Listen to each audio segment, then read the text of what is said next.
Mainland 98.3 FM. Good morning.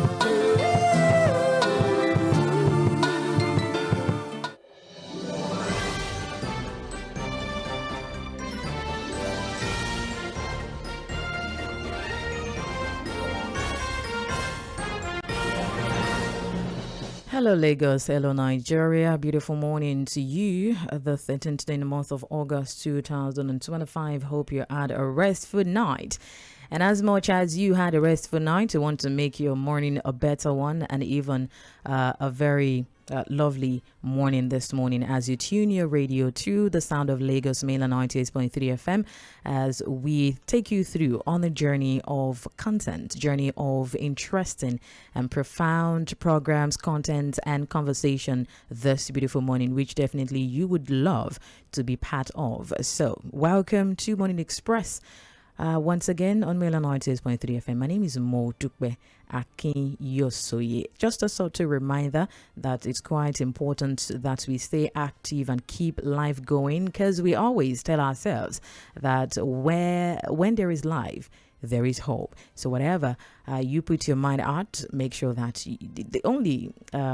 someone would tell me that the only thin line between success and failure is fear. So if you are able to, and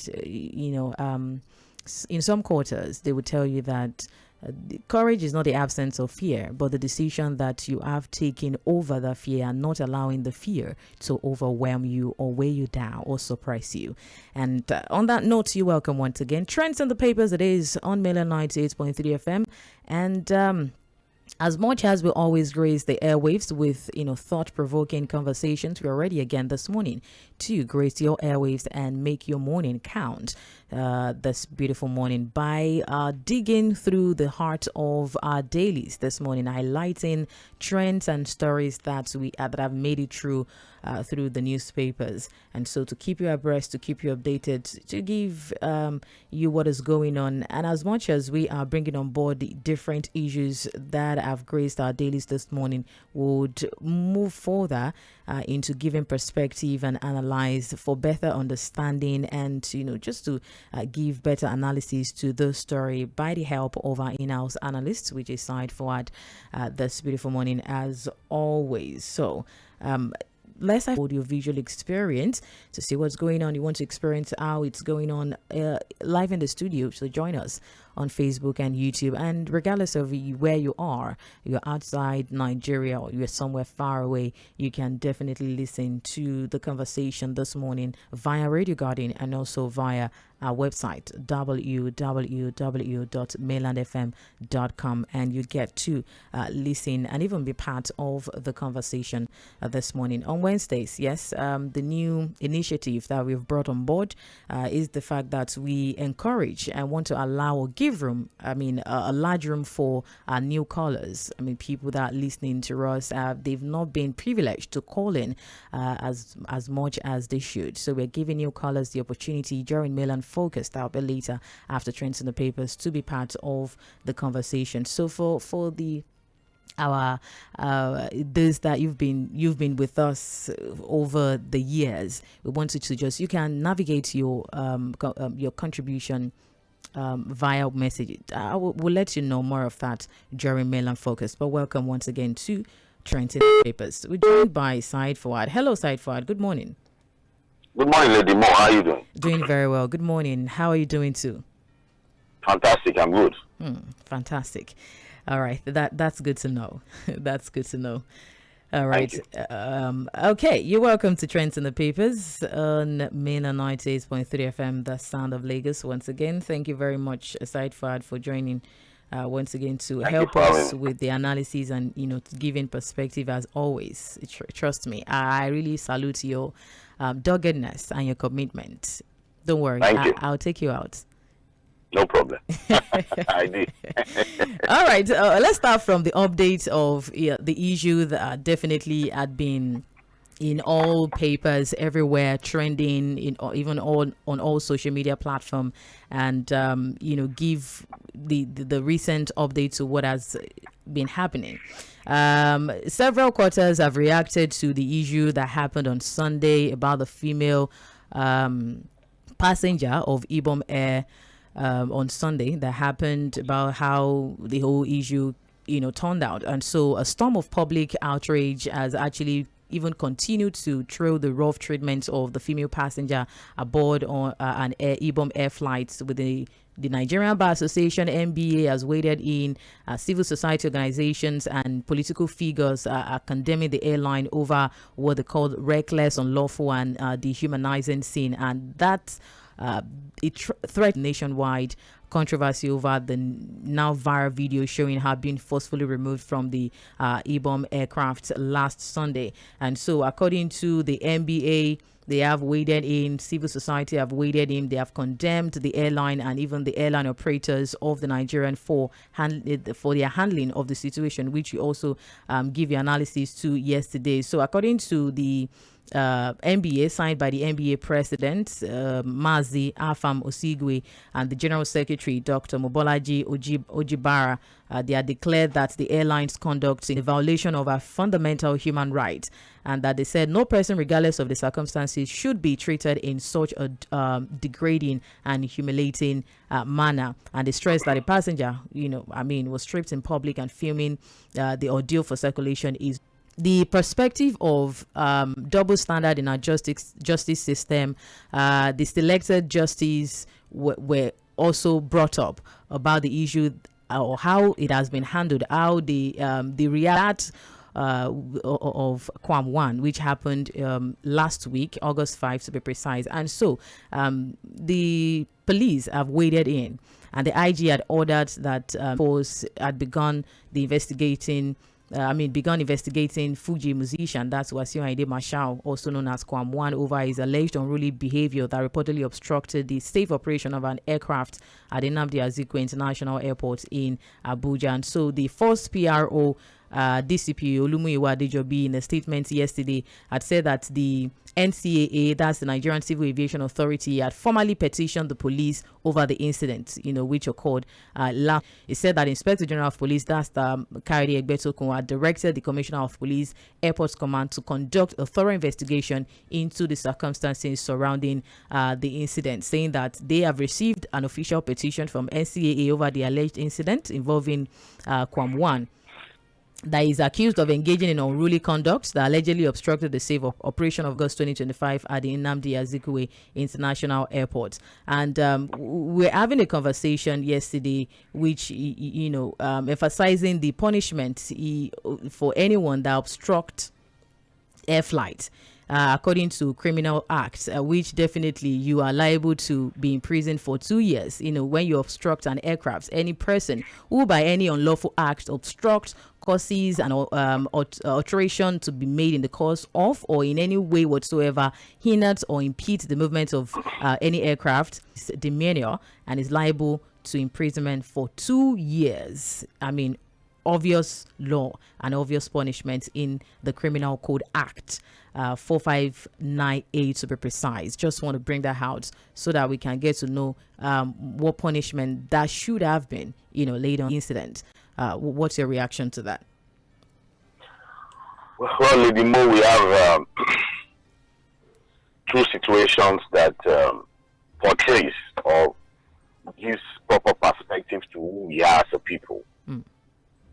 It also gives a clear, now you have a similar situation and two different contrasting reactions to the same thing. At least by what we know of the two situations.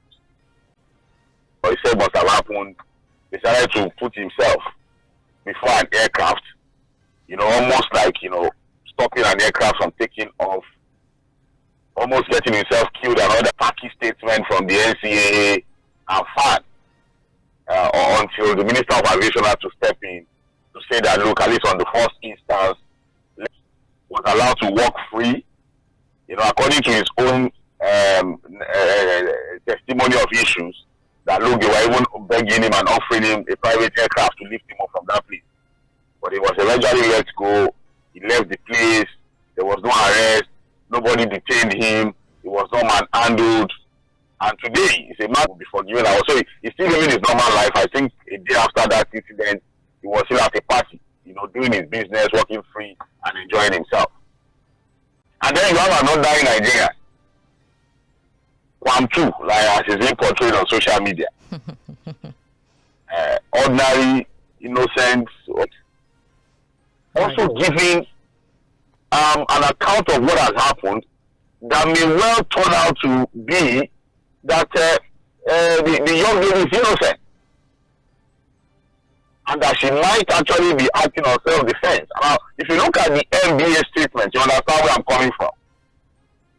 I've listened to different accounts of the fact that, look, the air hostess in question that blocked her from disembarking has a lot of questions to answer.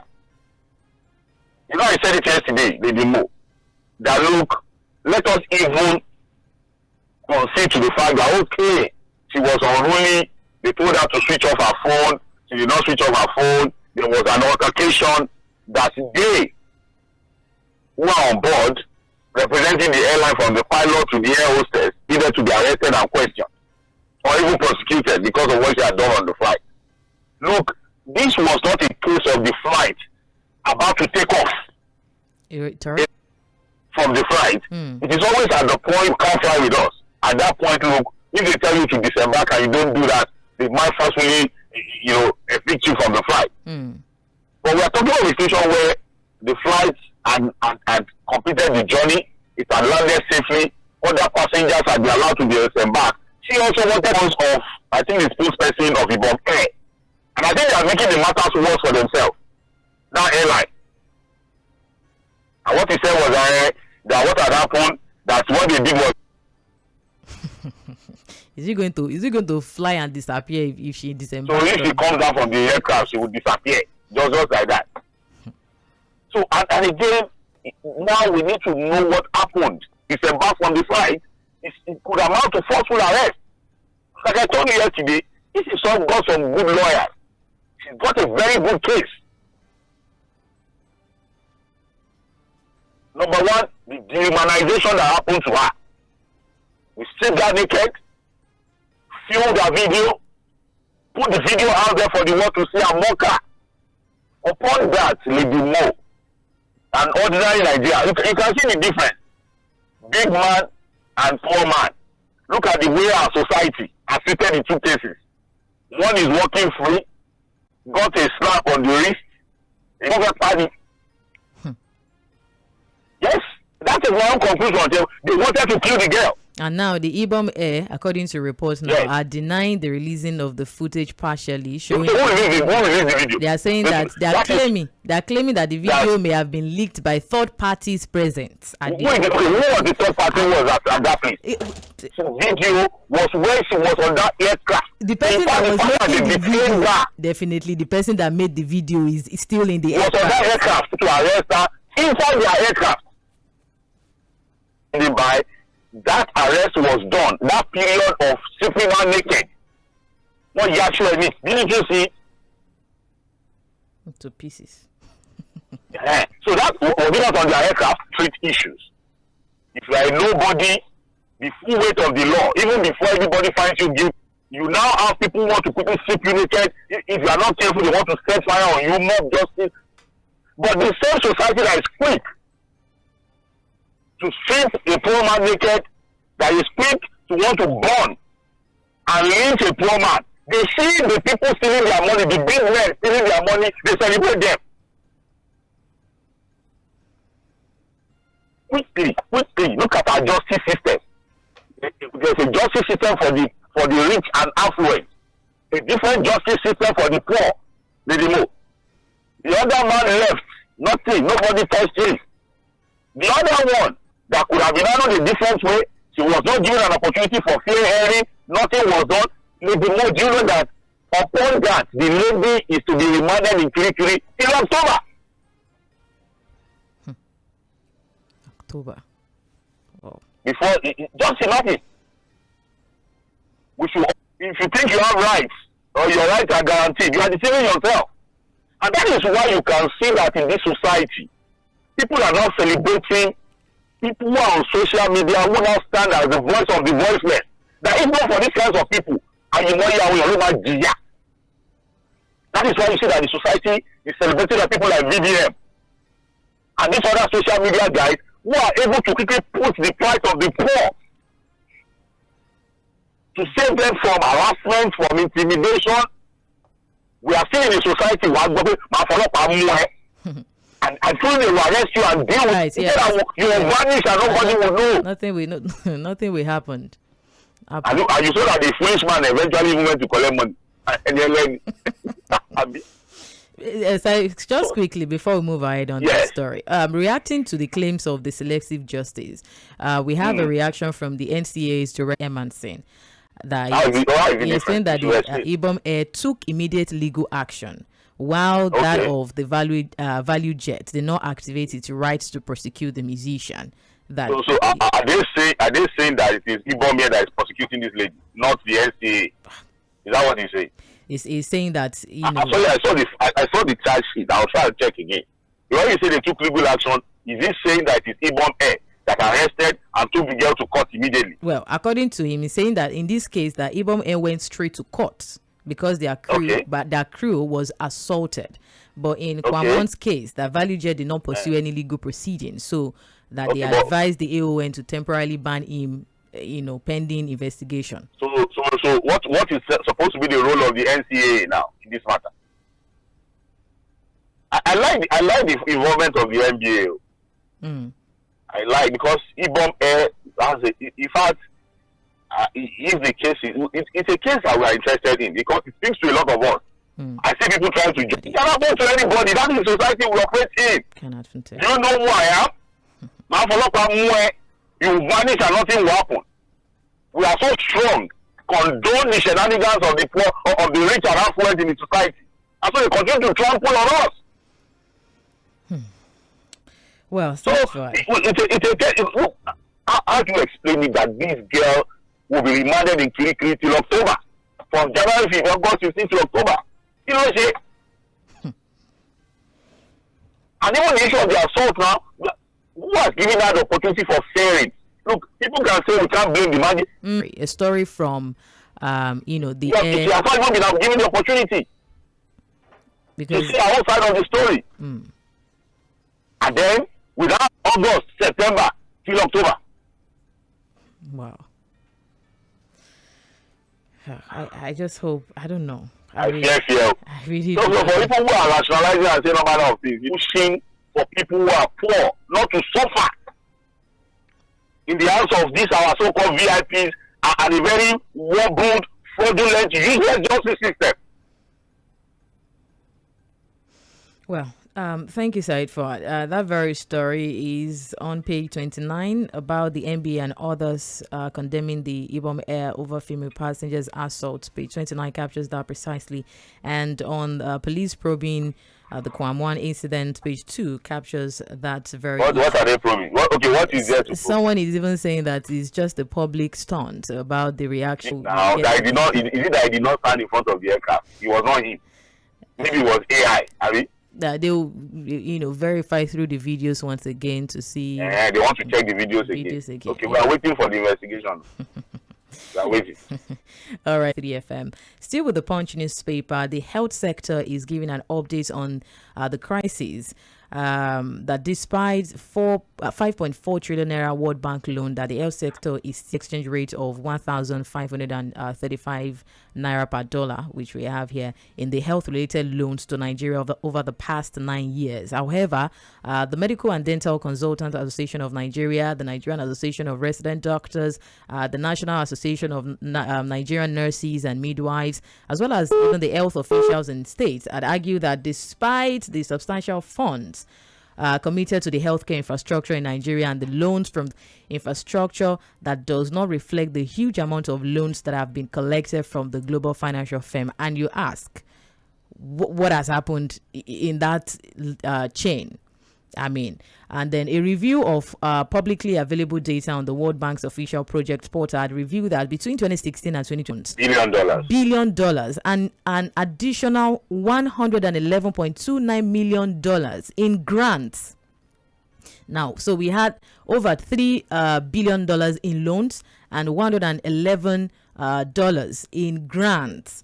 And so this brings the total World Bank financial commitment for the health-focused intervention in crisis in Nigeria to approve an additional $250 million, 3 points as the Fed, and the financial support was aimed at boosting immunization, boosting maternal and child health, nutrition, boosting pandemic prevention and 2024, with a significant surge occurring in the wake of the COVID-19 pandemic. But basically, the bottom line here, of course, we're getting reports almost on a weekly basis about the loopholes and the mismanagement of funding or finances in the health sector. Well, if you have these huge funds, and you probably would, it's been commitment, to the Nigerian health sector. It's totaling over $3 billion. Going on strike, hospitals being shut, doctors on strike, nurses on strike, poor infrastructure. And you can see that the healthcare practitioners are the ones saying that, look, these monies are coming in. The reports are saying that monies are coming in. There's nothing to show for these monies. In terms of infrastructure, you still go to our hospitals, there are not enough beds. A lot of the hospitals are just structure standing. In the name of hospital, in real functionality, there's nothing happening in most of the hospitals. So there's nothing good.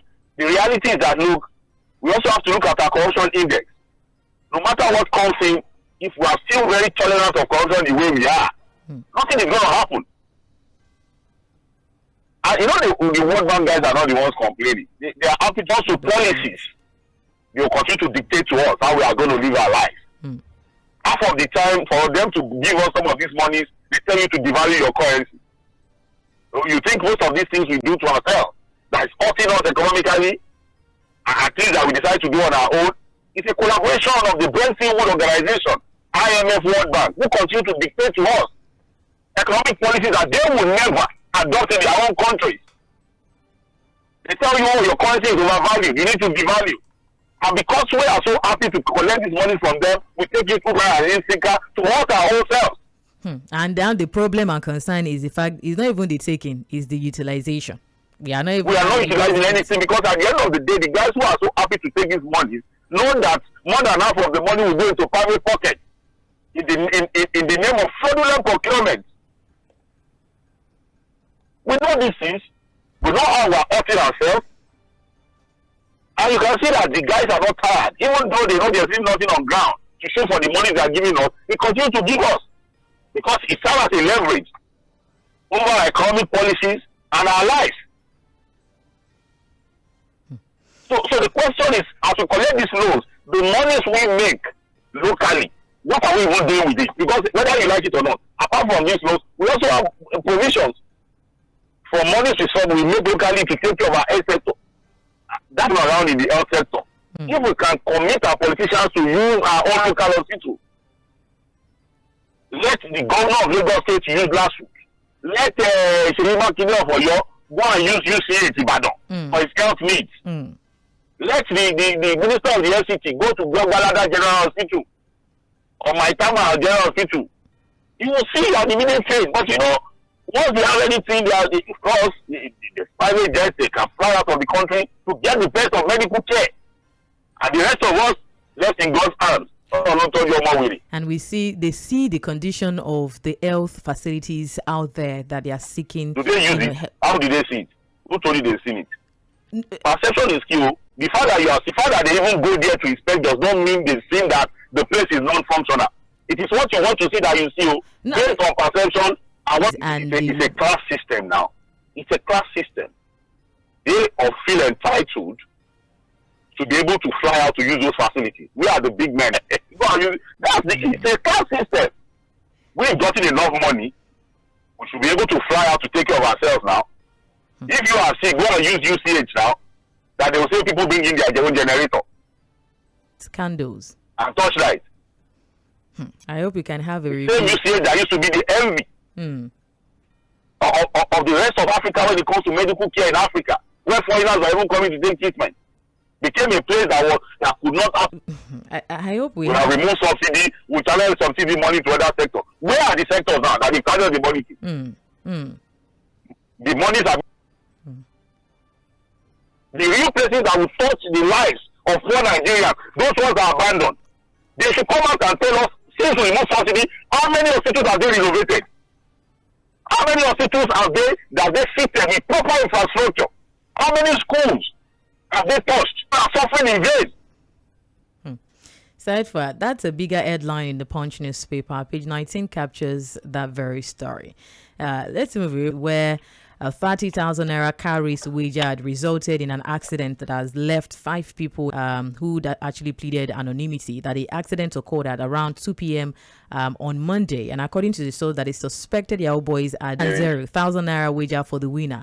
And the source had noted that during the contest, that one of the participants now lost control and then rammed into a nearby shop, killing 2 bystanders on the spot, and disclosed that the driver, alongside 2 other occupants of the vehicle, got trapped and they sustained various. Number one, it's very important to call on the police in Ogun State to arrest everyone involved. If there are 100, they should please just arrest them. Because one in Remo or Ipero, where is the place?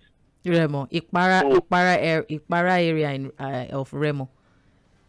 So they decided to organize their own Formula One. And the prize money is 30,000 naira. 36. They round into people. You see, Ayolungpayon, to create chaos in the community by killing people.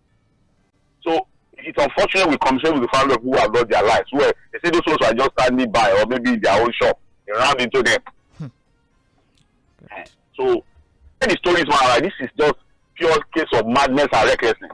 You go out, you want to go out in the morning, you are still scared, you have the fear of insecurity, the fact that oh my goodness, and you pray let me not be kidnapped, let me not be robbed and all of that, and not knowing that there are some and your boss say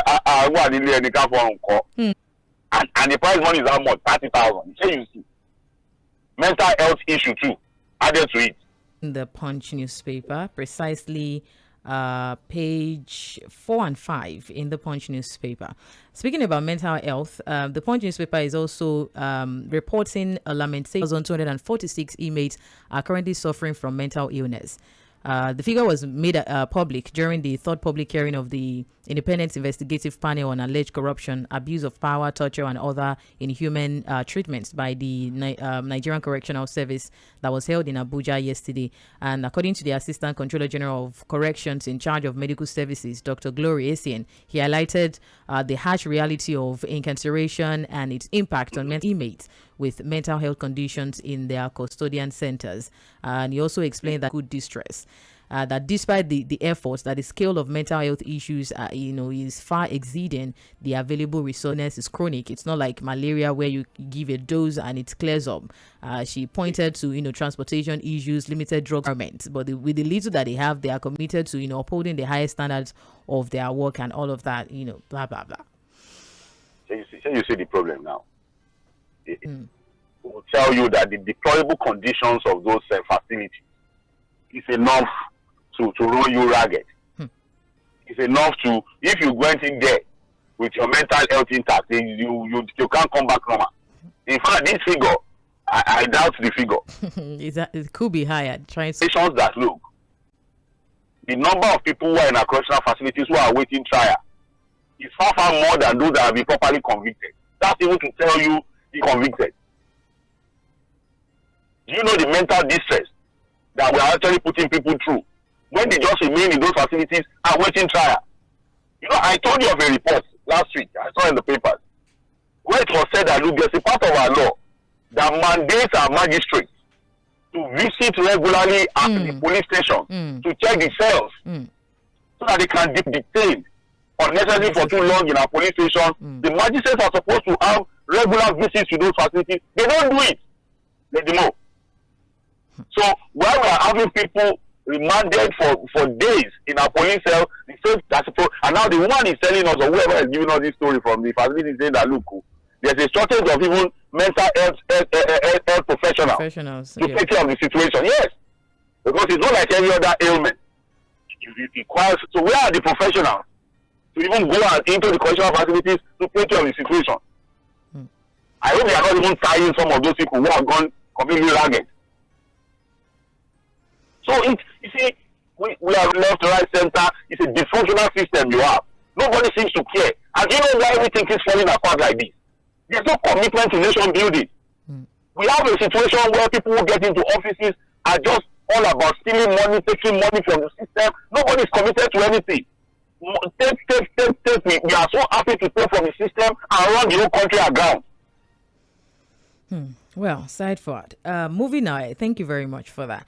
Still trends on the papers on Mainland 98.3 FM, The Sound of Lagos. Join us on Facebook and YouTube at Mainland 98.3 FM and our website. Federal government from the Punch dropped 60 billion naira fraud charges against ex-AMCON MD.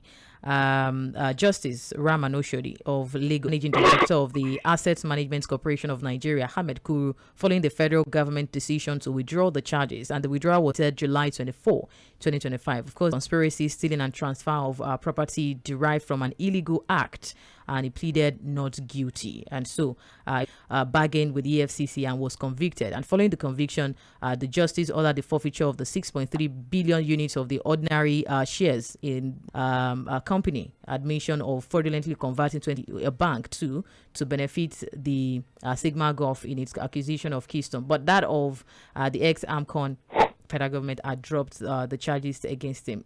Any reaction? Now two entities were charged, an individual and I said about 6 billion or so, according to the reports. The other one, look, they've withdrawn the charges and the case has been discontinued. There's nothing the judge can do. So far, the prosecutor says, I don't want to continue with the case. The question is, why did they decide to withdraw the charges against him? Why did the EFCC decide to discuss? Look, as long as some of us might think, oh, the judiciary, blah, blah, blah, but the reality is that, look, judges cannot just convict people. The reality is that the accused is presumed innocent or is proven guilty. Yeah. The onus to prove guilt is, can we have a successful diligent prosecution of these guys? That's one area where the EFCC have been found wanting. Yeah. And judges are not people who are going to act on emotions and sentiment. You've got to be able to prove your case beyond a reasonable doubt for proper convictions to happen. Look at this case now. The man is free. Bill, though the ADC had accusing Bill rather had accused APC and EFCC of move to probe also Mark and Idahoha. The ADC, had accused the ruling All Progressives Congress and the EFCC to intimidate and investigate its national chairman David Mark and other notable chieftains of the coalition movement, including the Imo State former governor Emeka Idahoha. They talked about Ihedioha. I beg your pardon. Yeah. Talked about the fact that they are bringing politics, or they are being political about their arrest so far and targeting the ADC, so to say. And also another side to that story, trying to get that so that you can quickly react to that. You're looking for. Yes, that's what I'm looking for. The EFCC also had fired back, strongly denying claims by the ADC that its probe into opposition figures are politically driven, and so they are saying that, according to the head of media and publicity, that's Dele Oyewale, saying that fraud is fraud, corruption is prosecution of corruption. So they definitely reacted to this perspective. We agree with the EFCC that fraud is fraud, corruption is corruption, and there should be corruption is corruption, and there should be no partisanship in the fight against corruption. We agree, but it's also concerning, and if you force the former governor of Sokoto State, Aminu Tambuwal, he's been granted administrative bail. I've also been invited by the EFCC, and they are saying that invitation. Just recently, Bolaji Abdullahi told us that about 3 former governors who are members of the ADC coalition are being. Perception is killed, Lady Mo. In fact, perception sometimes is bigger than reality, because you might say you are doing your job, but the reality is that some of these things is putting the EFCC more like an institution that is being used for witch-hunting political opponents. Because if it's about corruption, is corruption. In the fold of the ruling party, how many of the former governors who are members of the ruling party are they currently prosecuting today? And how far this is come and tell us that, it's a balancing, as we are dragging those in the opposition. Yeah. Well. And at the end of the day, even if it's in the opposition or the ruling party. How many of those cases can they have? That's what the EFCC is for. And those paying naira. The Guardian newspaper, aside for it, had also given the report about Dangote reduction in petrol price, announcing a 30 naira reduction in the ex-depot gross yesterday. And they had said that the price adjustment underscored its resolve to support the economy and provide relief to consumers amid this rising energy cost. And they are stressing that the reduction was part of the refinery commitments to national development. So you see that as a welcome idea, with the reasons for reduction. Again, this is a private business. It competes. Well, again, we said we deregulated that sector. So, again, if a competition sees reduction in price, it is good for the people. In fact, I've seen people who have said that if not for Dangote, by now, we probably... The same people who are complaining about monopoly now, around monopoly, remember there was a time that it was only the NNPC for years. 2,000 naira. All those NNPC people and their cronies. The cabal. We have to go. The governor and the former governor, now we're getting a report that the yes, they've been developing stuff. And away from that, it will bridge in ᴏᴜᴜ involving a Toyota Venza and a commercial tricycle. That case of recklessly. Venza was coming from Ejigbo. All right, that's all we have. And okay, yes, there's this interesting one that the Vanguard captured. Has decried the high cost of traditional marriage rights in Igbo land and blamed it on what they call the declining of marriage institutions, and noted that marriage for it is now outrageous. Since forever. Maybe because fuel has gone up, price of what do you think? So they check the list again and they don't double up. Thank you very much. Just for comic relief. God bless. Thank you very much for your time, Side Forward. We'll be back for Mainland Focus. God bless you too.